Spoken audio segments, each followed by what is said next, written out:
Your time is up. Let's check your answers.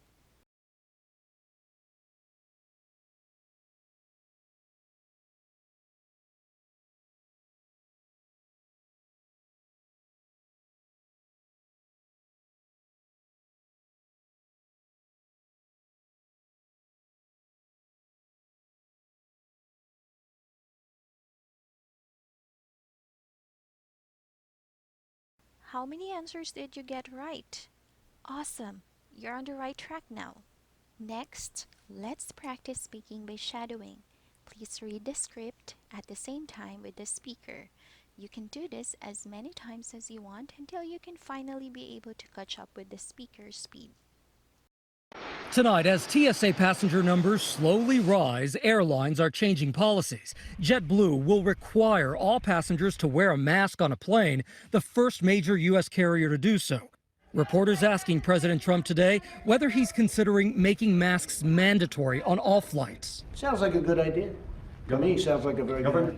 This after a video went viral showing a nearly full American Airlines flight from JFK to Charlotte, many passengers not wearing masks. Erin Strine recorded the video. She was flying home after her grandmother's passing. What was this experience like? Because you get on this plane and you were surprised to see so many people. It was shocking, to say the least, and it was the first time that I felt truly unsafe.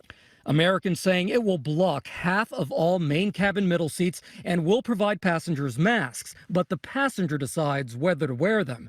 United saying it will try to leave one seat empty next to each passenger, Delta blocking middle seats. Airlines hit hard by the pandemic. Air travel in the U.S. is down by 95% compared to this time last year. But for those who are flying, the head of the largest flight attendants union wants everyone in the air and on the ground wearing a face cover.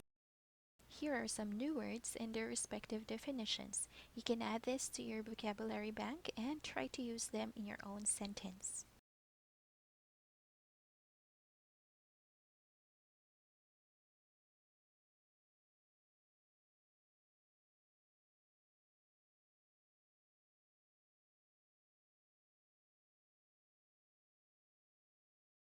So that's about it for today. Thank you for watching this video and don't forget to like and subscribe so you can be notified when we have a new one.